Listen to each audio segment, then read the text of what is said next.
আসসালামু আলাইকুম। গত বেশ কয়েক মাস যাবৎ ঘি বানানোর সময় আমরা একটা বিষয় নিয়ে বেশ সমস্যায় পড়ছিলাম। সমস্যাটা হলো ঘি বানানোর পরে ঘির মধ্যে এক ধরনের ছাকরা থাকে, যেটাকে আমরা ছাকরা বলি। এইটা মূলত হচ্ছে গুড়ি গুড়ি টাইপের হয়। এটার মধ্যে অনেক বেশি পরিমাণে ঘি থেকে যায়। এই ঘি বের করা যায় না। গরম গরম থাকা অবস্থায় এটাকে বের করতে হয়। গরম থাকা অবস্থায় যদি বের না করি তাহলে পরবর্তীতে এটা থেকে আর ঘি বের হয় না। তাই আমরা ওই গরম ঘিটাকেই সুন্দর করে একটা জালির মধ্যে অথবা একটা নেটের মধ্যে দিয়ে চেপে চেপে বের করার চেষ্টা করতাম। এতে প্রায় দিনই আমাদের হাত পুড়ে যেত, কারণ এটা প্রচন্ড গরম থাকে এবং এই গরম থাকা অবস্থায় এটা বের করতে হয়। এই জন্য বিকল্প পদ্ধতি হিসাবে আমরা একটা মেশিন অর্ডার করেছিলাম, যে মেশিনের মাধ্যমে এই ছাকরা থেকে ঘিটাকে আমরা আলাদা করতে পারবো। মেশিনটাকে মূলত আমরা বানাতে দিয়েছিলাম এবং মেশিনটা যখন বানানো হয়ে গিয়েছে তারা আমাদেরকে পাঠিয়ে দিয়েছে এবং মেশিনটাকে নিয়ে এখন আমরা আমাদের খামারের দিকে চলে যাচ্ছি। আলহামদুলিল্লাহ, এই মেশিনটা দিয়েই এখন থেকে আমরা আমাদের কঠিন কাজটা করার চেষ্টা করবো এবং আপনাদেরকেও দেখানোর চেষ্টা করবো ইনশাআল্লাহ। অনেকেই আমাকে প্রশ্ন করেন যে ভাই, ঘির ভিডিও অনেক দিন পর পর কেন দেন? এটার একটা ব্যাখ্যা এবং এটার উত্তর আমি আজকে দিয়ে দেওয়ার চেষ্টা করবো ইনশাআল্লাহ। আসলে মূলত ঘির ভিডিও অনেকদিন পর পর দেওয়ার একটাই কারণ, আমাদের কাছে পর্যাপ্ত পরিমাণে ঘি থাকে না। যখন আমরা ঘির ভিডিও দেই তখন প্রচুর পরিমাণে অর্ডার আমাদের কাছে আসে, সেই পরিমাণে আমরা দিতে পারি না, যে কারণে অনেকদিন পর পর এই ঘির অর্ডার আমরা নিয়ে থাকি এবং এই ঘির ভিডিও আপনাদের সামনে আমরা উপস্থাপন করে থাকি। আবার এমনও হয় অনেকে অর্ডার করতে চান কিন্তু আমাদেরকে খুঁজে পান না যে কোথায় অর্ডার করবেন। এই জন্য স্ক্রিনে আমি 3টা নাম্বার দিয়ে দিচ্ছি। এই 3টা নাম্বারের মধ্যে আমাদের যে বাংলা লিঙ্ক নাম্বারটা রয়েছে 01922222838, এই নাম্বারে আমাদের হোয়াটসঅ্যাপ নেই। এই নাম্বারে শুধুমাত্র আপনি কল দিতে পারবেন এবং বাকি যে গ্রামীণ 2টা নাম্বার আছে এই 2টা নাম্বারে আপনি হোয়াটসঅ্যাপও করতে পারবেন, ইনশাআল্লাহ কলও দিতে পারবেন সরাসরি। আমরা সবসময় কল দেওয়ার জন্য বিশেষভাবে আপনাদেরকে উদ্বুদ্ধ করি যে আমাদেরকে যদি সরাসরি কল দেন তাহলে আমাদের সাথে কথা বলে আপনি অর্ডারটা কনফার্ম করতে পারলে আমাদের জন্য সুবিধা হয় এবং আপনাদের জন্য অথেন্টিসিটি এবং একেবারে অরিজিনাল জায়গায় যে আপনি কল দিয়েছেন কিনা সেটা যাচাই করাও আপনাদের জন্য সুবিধা হবে। এ কারণেই মূলত আমরা কল দিতে বলি।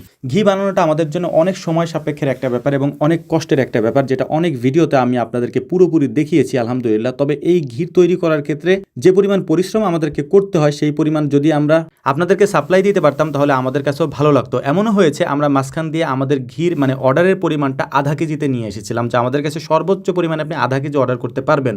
এ কারণেই ঘির ভিডিও একটু কম দেওয়া হয়, কারণ আমরা আপনারা যে পরিমাণ চান সে পরিমাণে আপনাদেরকে দিতে পারি না। তবে আলহামদুলিল্লাহ এখন কিছুটা আমাদের সক্ষমতা বেড়েছে, আমরা আপনাদেরকে দিতে পারবো ইনশাআল্লাহ। তো এখানে আমাদের 2টা কাজ একসাথে চলছিল। সেটা হচ্ছে যে আমরা 2 দিন আগে যে ঘিটা বানিয়েছি ওই ঘিটাকে আমরা বোতলজাত করছিলাম, অর্থাৎ প্যাকেটের মধ্যে ভরার চেষ্টা করছিলাম। এর পাশাপাশি আমরা আজকে নতুন করে আবার ঘি বানাচ্ছিলামও।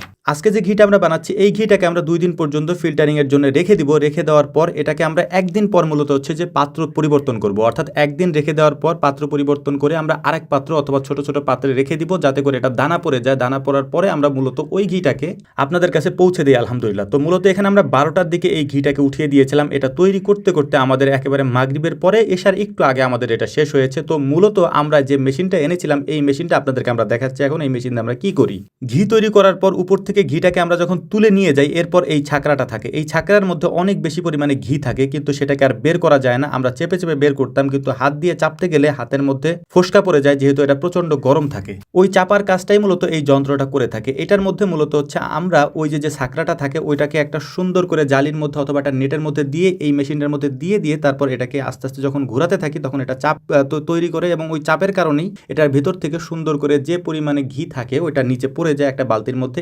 এবং এরপরে আপনারা দেখতেই পাচ্ছেন যে ছাকরার যে বলটা থাকে আর কি, চাপে একেবারে এটার থেকে সম্পূর্ণভাবে ঘিটা বের হয়ে যায় এবং ঘি বের হয়ে যাওয়ার পরে এটাকে একটা বলের মতো দেখা যায়। বল না, এটাকে কেকের মতো দেখা যায় আর কি। এটা ভাঙলে গুড়ি গুড়ি বের হয়। এটাই মূলত হচ্ছে ছাকরা। এই ছাকরাটাও মূলত আমরা হচ্ছে বিক্রি করি। যাদের লাগবে আমাদের ওই নাম্বারগুলো যে দেওয়া আছে ওই নাম্বারে যোগাযোগ করতে পারেন, ইনশাআল্লাহ এগুলো আমরা আপনাদেরকে দিতে পারবো। তো যাই হোক আলহামদুলিল্লাহ, এরই সাথে আমাদের আজকের কাজ শেষ হয়েছে। আমাদের জন্য দোয়া করবেন, আল্লাহ তাআলা যেন আমাদের ব্যবসায় বারাকা দান করেন। আসসালামু আলাইকুম ওয়া রাহমাতুল্লাহি তাআলা ওয়া বারাকাতুহু।